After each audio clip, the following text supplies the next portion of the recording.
నమస్తే అండి. Myself doctor Madhavarao, working as a general surgeon in Apollo hospital, Kakinada. నేను ఈరోజు అపెండిసైటిస్ గురించి చెప్పాలనుకుంటున్నాను.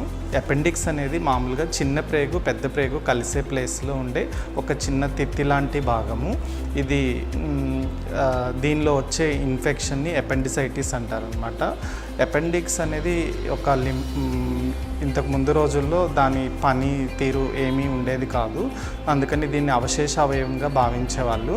కానీ ప్రజెంట్ ఇది కూడా కొంత ఇమ్యూనిటీలో ఉపయోగపడుతుందని భావిస్తున్నారు.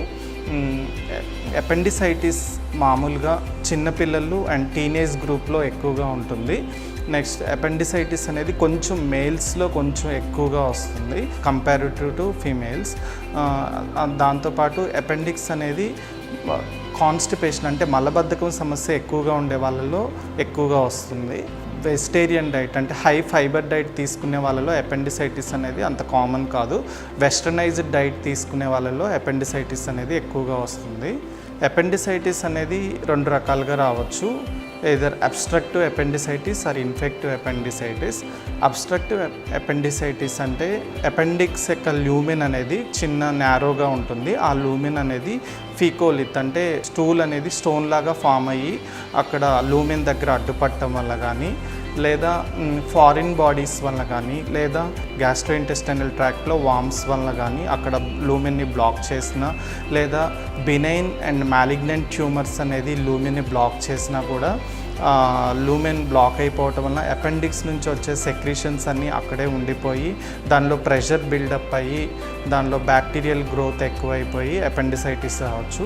లేదంటే ఇన్ఫెక్షన్స్ వలన కూడా అపెండిసైటిస్ రావచ్చు. ఈ రెండు కారణాల వలన అపెండిసైటిస్ వస్తుందండి. అపెండిసైటిస్లో కామన్గా కనిపించే లక్షణాలు ఎలా ఉంటాయి? పొట్టలో పైవైపు భాగంలో కానీ లేదా బొడ్డు దగ్గర కానీ పెయిన్ స్టార్ట్ అవుతుంది ఇనిషియల్గా. అది క్రమేణా ఒక 5-6 గంటల్లో పొట్ట కుడివైపు కింది భాగంలోనికి వచ్చి సెటిల్ అవుతుంది అన్నమాట. దాంతోపాటు వికారంగా ఉండటం, వాంతులు రావటం, ఫీవర్ అనేది జ్వరం రావటం అనేది ఉంటుంది. కొన్ని సందర్భాల్లో యూరిన్లో మంట కూడా అనిపించవచ్చు. అపెండిసైటిస్ని ఎలా ఐడెంటిఫై చేయాలి? ఫస్ట్ ఇనిషియల్గా క్లినికల్ ఎగ్జామినేషన్ ద్వారా అనేది అపెండిసైటిస్ని ఐడెంటిఫై చేయాలండి. పేషెంట్ హిస్టరీని బట్టి అండ్ క్లినికల్గా అబ్డామినల్ ఎగ్జామినేషన్ అప్పుడు మ్యాక్సిమం పాయింట్ ఆఫ్ టెండర్నెస్ ఎక్కడుంది, మెక్బర్నీస్ పాయింట్ అంటాము. కుడివైపు పొట్ట యొక్క కుడివైపు కింది భాగంలో పెయిన్ అనేది పేషెంట్ లొకేట్ చేస్తారనమాట. దాంతోపాటు దగ్గినప్పుడు ఆ రీజన్లో పెయిన్ ఎక్కువ అవటం కానీ, లేదా ఎడం వైపు కింది వైపు ప్రెస్ చేస్తే కుడివైపు భాగంలో పెయిన్ రావటం కానీ, లేదా కాలు సరిగ్గా కదపలేకపోవటం కానీ, కుడివైపు కాలు కదిలించేటప్పుడు కూడా ఒక్కొక్కసారి పెయిన్ ఉంటుంది. అపెండిసైటిస్ వల్ల ఇలియోసోయాస్ మజిల్ ఇరిటేట్ అయ్యి అలాగా పెయిన్ రావచ్చు. ఇంకా దాంతోపాటు బ్లడ్ టెస్టుల్లో WBC కౌంట్ అనేది రైజ్ అవుతుంది.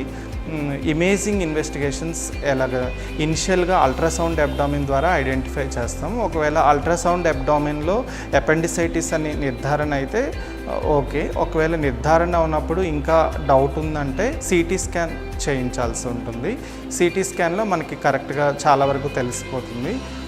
కానీ చిన్నపిల్లల్లో కానీ ప్రెగ్నెంట్ లేడీస్లో కానీ CT స్కాన్లో వల్ల రేడియేషన్ ఉంటుంది కాబట్టి వాళ్ళకి MRI బెటర్ ఆప్షన్. ఇనిషియల్ స్టేజెస్లో ఆ పెయిన్ అలా ఉన్నప్పుడు డయాగ్నోస్ చేయలేకపోయినా, లేదా ఇనిషియల్గా ఎనాల్జెసిక్స్ పెయిన్ కిల్లర్స్ అలాగా వాడుకొని లేట్గా హాస్పిటల్కి వచ్చిన, కొన్ని సందర్భాల్లో ఈ అపెండిక్స్లో ప్రెషర్ బిల్డప్ అయ్యి ఇన్ఫెక్షన్ ఎక్కువైపోవటం వలన అపెండిక్స్ అనేది పగిలిపోయే అవకాశం ఉంటుంది. దీన్ని అపెండిక్యులర్ పర్ఫరేషన్ అంటాము. అపెండిక్యులర్ పర్ఫరేషన్ వలన అపెండిక్స్లో ఉండే ఇన్ఫెక్టెడ్ మెటీరియల్ అంతా పొట్టలో చేరటం వలన పెరిటోనైటిస్ అనేది డెవలప్ అవుతుందండి.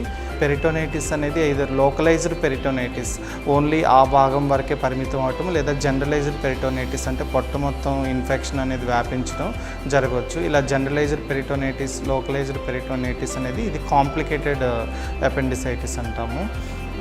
దాంతోపాటు కొన్ని సందర్భాల్లో అపెండిక్స్ చుట్టూరు చీమ్లాగా చేరుతుంది. దాన్ని అపెండిక్యులర్ యాబ్సెస్ అంటాము. కొన్ని సందర్భాల్లో మన బాడీ రెసిస్టెన్స్ పవర్ వలన ఇన్ఫెక్షన్ని కంట్రోల్ చేసే భాగంలో పొట్టలో ఉండే ఒమెంటమ్ అండ్ చిన్న ప్రేగులు అనేవి అపెండిక్స్ చుట్టూరు ఒక కవచంలాగా ఫామ్ అవుతాయి. దాన్ని అపెండిక్యులర్ మాస్ అంటారు. కొన్ని సందర్భాల్లో అపెండిక్స్ అనేది కంప్లీట్గా బ్లడ్ సర్క్యులేషన్ అంతా పోయి గ్యాంగ్రీన్ అయిపోవచ్చు. ఇవన్నీ ఉంటాయి. అలాంటి కండిషన్స్ అన్నీ కాంప్లికేటెడ్ అపెండిసైటిస్ కిందకు వస్తాయి. అపెండిసైటిస్కి ట్రీట్మెంట్ ఎలాగ చేయాలి? అపెండిసైటిస్ ఇనిషియల్ లైట్గా కెటరల్ అపెండిసైటిస్ అంటే చాలా ఎర్లీ స్టేజెస్లో కొన్ని సందర్భాల్లో యాంటీబయాటిక్స్ వల్ల కూడా అపెండిసైటిస్ అనేది తగ్గిపోయే అవకాశం ఉంటుంది.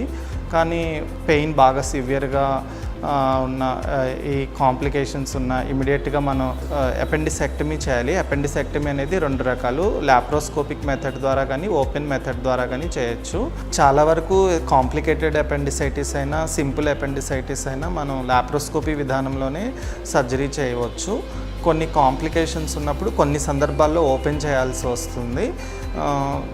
అపెండిక్యులర్ యాబ్సెస్ ఉంటే డ్రైనేజ్ ఆఫ్ యాబ్సెస్ అనేది చేయవలసి ఉంటుంది. ఒకవేళ అపెండిక్యులర్ మాస్ ఫామ్ అయినప్పుడు కన్జర్వేటివ్గా మెడికల్ మేనేజ్మెంటే చేయవలసి ఉంటుంది. ఇనిషియల్గా కొన్ని రోజులు నీల్ బై మౌత్ ఆహారం ఏమీ ఇవ్వకుండా, లిక్విడ్స్ కూడా ఏమీ ఇవ్వకుండా ఐవి యాంటీబయాటిక్స్, ఐవి ఫ్లూయిడ్స్ ద్వారా మేనేజ్ చేయవలసి ఉంటుంది.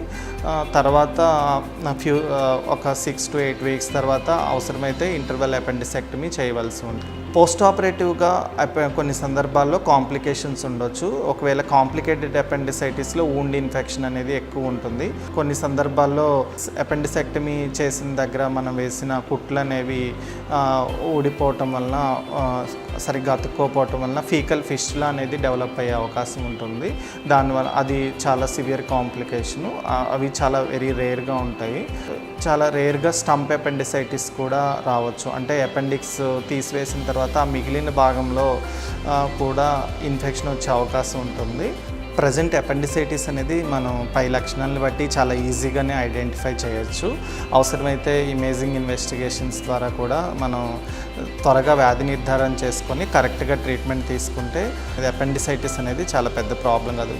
ఇంతకు ముందు రోజుల్లో 24 గంటల కడుపు నొప్పి అనేవాళ్ళు 24 గంటల్లో సర్జరీ చేయకపోతే కాంప్లికేషన్స్ వస్తాయి, చనిపోతారేమో అనే విధంగా భయపడేవాళ్ళు. కానీ ప్రజెంట్ అయితే అలాగా ఏం లేదు.